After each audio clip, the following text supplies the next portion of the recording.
President Bola Tinubu addresses Nigerians on Democracy Day, says sacrifice of the people will not be in vain. Gunmen kill 2 herders in Plateau village. Federal government raises alarm over anthrax outbreak, warns Nigerians against pomo, smoked meat and bushmeat. Now on the foreign scene, former Italian Prime Minister Silvio Berlusconi dies at 86. Hello and welcome to Trust TV News Update. I'm Abdullahi Ahmed.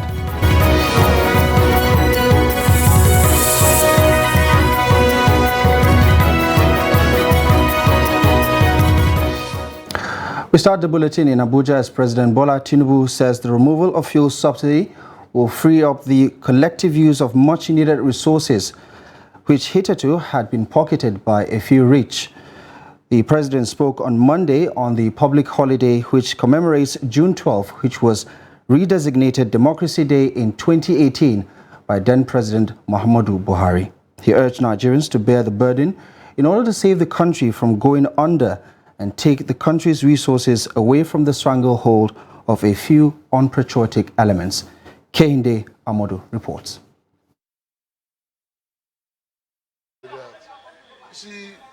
June 12 was designated a public holiday to remember the struggles to reclaim the mandate of Moshood Abiola, who has been acknowledged as winning the annulled 1993 elections. It took 25 years before a federal government in Nigeria could admit to the disservice done to the winner of the elections, which was annulled by the military junta of President Ibrahim Babangida. Abiola died in government custody, struggling to reclaim his mandate, and ironically, 30 years after the annulment, one of those in the vanguard of the struggle is the President of Nigeria. It is ironical because the legitimacy of President Tinubu is being challenged in court. However, the President believes this is a process that will strengthen democracy. It is only natural that even as those who won and experienced victory in various elections are elated and fulfilled, those who lost are disenchanted and disappointed. But the beauty of democracy is that those who win today can lose tomorrow, and those who lose today will have an opportunity to compete and win in the next rounds of election. Another thing that will strengthen democracy is a vibrant judiciary that can be trusted to deliver justice and strengthen institutions. This is why Tinubu says the bill to harmonize retirement age for judicial officers was recently signed into law. For Chief MKO Abiola, the symbol of this day, in whose memory June 12 became a national holiday, democracy is eternal. It is about rule of law and vibrant judiciary that can be trusted to deliver justice and strengthen institutions. It has become imperative to state here that unnecessary illegal orders issued to truncate or abridge democracy will no longer be tolerated. But the elephant in the room is the removal of fuel subsidy, which the president acknowledges has brought additional pain to the people. I admit the decision will impose extra burden on the masses of our people. I feel your pain. This is one decision we must bear to save our country from going under. This year's cycle of elections were the 7th in what the president describes as a sacred ritual of democratic practice since 1999. From the federal capital, Kehinde Amodu, Trust TV News. Well, June 12 annulment by the military has taken Nigeria back as the country marks this year's Democracy Day. Kano residents expressed this view in an interview with Trust TV. Trust TV correspondent Idris Jibrin reports that the residents also asked the federal government to strengthen the electoral process to further consolidate on democratic gains. His report. On June 12, 1993, late Moshood Abiola was declared the winner of the Nigeria's presidential election, which was later annulled by the military administration of General Ibrahim Babangida. Former President Muhammadu Buhari declared June 12 as public holiday and is a Democracy Day in Nigeria. The importance of June 12 is that for that side, Buhari do well to make the whole Nigeria know what has been happening before. You understand? This June 12, the whole world knows about it. Say it's free and fair election. The best election ever we've had in this Nigeria up to date was stolen mandate from Abiola. The freest and fairest election we had, and was denied from him. But some residents in Kano say there is nothing to celebrate about June 12 or Democracy Day in Nigeria, given the controversy that surrounded the June 12 elections. Well, I don't know about today is a public holiday. I don't leave my office when they say there is no work. So I never know, because this is my first experience that today is being June 12th. Two of us.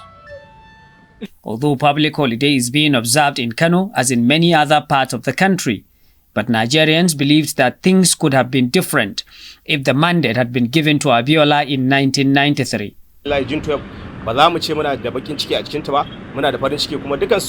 We cannot entirely discard June 12. One, Abiola and Bashir Topa are no more. We supported Bashir Topa. Nevertheless, we would have loved it if the election, as it was free and fair, and was given to the person who won the election. While Nigerians use this day to celebrate their democracy, experts argued that June 12 should be given much priority by the federal government so as to demonstrate clear concern over the annulment of the 1993 presidential elections. Idris Jubrin, Trust TV News, Kano. Away from the Democracy Day celebrations, Coalition of Northern Groups, CNG, has voiced concerns over alleged plans to intimidate and obstruct key northern aspirants vying for leadership position in the National Assembly. In a press release issued by spokesperson Abdulaziz Suleiman, the group called upon President Bola Tinubu to address the situation promptly, urging him to take action, stressing the importance of safeguarding the democratic process and ensuring a fair and impartial selection of leaders. The coalition expressed worry that certain individuals with the intention of disrupting the strong relationship between President Tinubu and the North are involved in sinister plots to impede prominent northern aspirants from participating in the race for the House of Representatives, Speakership, and the Senate presidency. They added the notable figures and their supporters are reportedly being targeted for intimidation and potential arrest due to their insistence on upholding due process. Now, as reactions continue to trail the removal of fuel subsidy, the Resource Center for Human Rights and Civic Education is demanding that public office holders first be held accountable by demonstrating what sacrifices they have made to stabilize the country's economy before imposing the removal on Nigerians. The executive director of the center, Ibrahim Zikrullahi, during a media address also highlighted the absence of comprehensive governance reforms accompanying the removal of subsidy before its announcement. It says the sudden elimination of subsidies should have been accompanied by a robust package of governance reforms to cater for public welfare and serve as a testament to their sincere intention to tackle widespread theft of crude oil, combat rampant corruption, reduce the exorbitant cost of governance, and eliminate unnecessary government expenditures across the country. We must first demand that political office holders who are asking the rest of the public to sacrifice demonstrate what sacrifices they have made to contribute to the country's economic stability. If the Tinubu presidency were acting in good faith, the hasty announcement of subsidy removal should have been accompanied by a comprehensive package of governance reform, demonstrating to the public the readiness to drastically address the massive debt of our crude oil, tackling the country's rampant corruption, cutting the high cost of governance, and eliminating the sheer waste that characterize government expenses. Therefore, Nigerians have the right to inquire about the government's strategies for combating corruption and preventing its debilitating impacts on development outcomes. If public finances were effectively administered, there will be sufficient funds to meet the needs of every Nigerian. Therefore, Nigerians must assume their responsibilities as citizens and cease waiting for a political messiah. Now, in Plateau State, 2 herders were on Sunday evening killed by gunmen in Fast District in Riom local government area of Plateau State. The chairman of Miyetti Allah Cattle Breeders Association of Nigeria, MACBAN in Riom, Bello Tafawa, says that the herders were returning with their cattle when the gunmen shot them to death. The MACBAN chairman gave the names of the victims as Adam Sani, age 33, and Musa Ibrahim, age 23. Bello says the attack on their members was unprovoked, adding that they have already reported the case to security agencies in the area, including Operation Safe Haven, a multi-security task force maintaining peace in Plateau State. The spokesperson of the State Police Command, DSP Alabo Alfred, did not respond to the inquiries on the incident. Plateau State had in recent times witnessed a series of attacks and killings, mostly between farmers and herders, with police often saying they are doing their best to tackle the menace. Elsewhere, the National Agency for Food and Drug Administration and the National Counter-Terrorism Center, NCTC, have committed to continue to work together to combat the menace of drug abuse, alcoholism, and misuse of chemicals.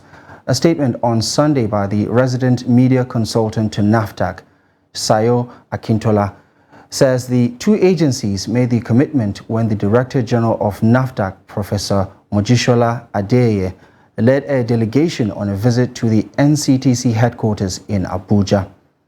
She said the visit was to strengthen the working partnership between the 2 agencies, which have similar interests, including the fight against drug abuse, chemical misuse, and alcoholism, which have been identified as major contributors to the acts of terrorism. The national coordinator of the NCTC, Rear Admiral Yaminu Musa, says this is the right time for the 2 agencies to review previous activities and also re-strategize and inform the new government on areas that needed further push on policy and or strategy categorization of plans. Now, the Federal Ministry of Agriculture and Rural Development on Monday alerted the general public on the outbreak of anthrax in some neighboring countries within the West African sub-region. Following the development, the ministry strongly advises Nigerians to desist from the consumption of hides, popularly known as pomo, smoked meat, and bushmeat, as they pose serious risk until the situation is brought under control.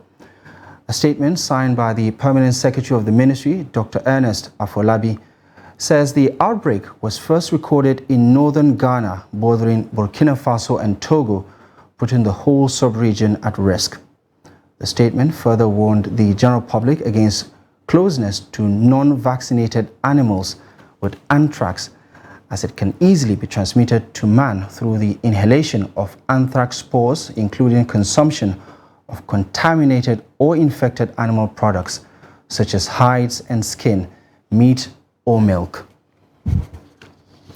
Still staying with health matters, typhoid is a bacterial disease contracted through contaminated food or water, causing severe fever in the human body. A health practitioner warned people to avoid drinking water from ponds or any unhealthy source to avoid contracting the disease. Trust TV's Ibrahim Ismail speaks to a health expert and residents in Gombe State on the causes and preventive measures against typhoid fever. Health experts say typhoid fever is caused by bacteria found in contaminated food or water, causing severe fever. A public health officer from the Federal Teaching Hospital Gombe, Abu Baida Muazu, speaks on the causes and symptoms of typhoid. It affects the part of the body that deals with digestion, that entails the stomach, the intestines, and what have you. It results into fever, as it is called, that is rise in body temperature, some symptoms that look like malaria symptoms, which includes weakness of the body, vomiting sometimes, and watery stool in some instances, and very high body temperature. On preventive measures against typhoid fever and other bacterial diseases, the public health expert advised people to avoid drinking water from ponds and other contaminated sources, especially in this rainy season. But the question is, are people aware of what to do to prevent themselves against typhoid and other food or waterborne disease? The preventive measures I used to apply against some diseases like typhoid and malaria is that I used to sanitize my environment. Wash your hands before eating and make sure that your food is clean. By doing so, you can eliminate diseases such as typhoid, malaria, and the rest.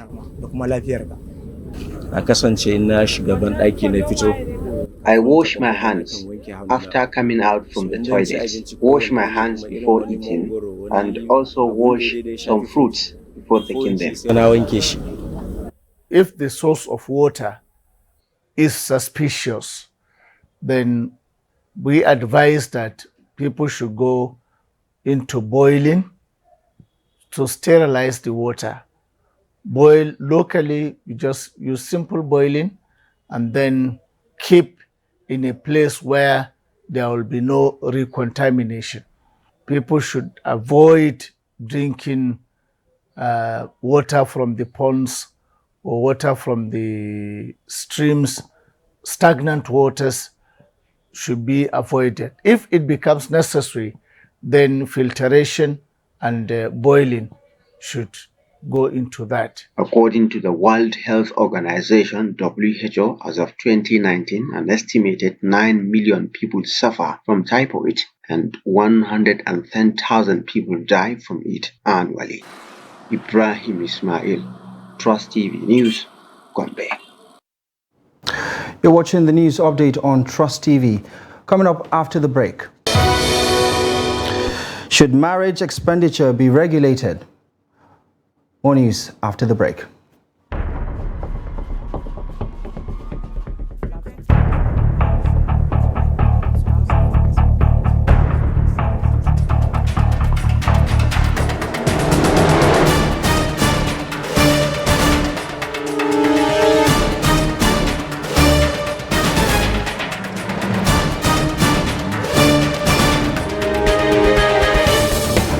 What is that? That's great.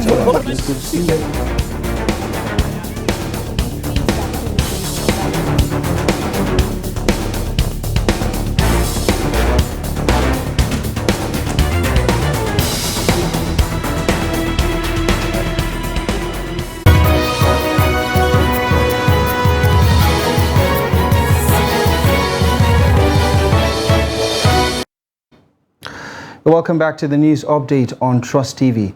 First, a look at our recap of our top stories at this hour. President Bola Tinubu addresses Nigerians on Democracy Day, says sacrifice of the people will not be in vain. Gunmen killed 2 herders in Plateau village. To other news now, the bill passed by the 9th Sokoto State House of Assembly regulating marital expenses have been generating mixed reactions in the state, with some residents of the state expressing fear that it is only targeting the poor. Abubakar Awal Imam reports that the law has been receiving praises and knocks since it was passed in May this year. On May 9, 2023, Sokoto State House of Assembly passed into law the amended Sokoto Marital Expenses Law.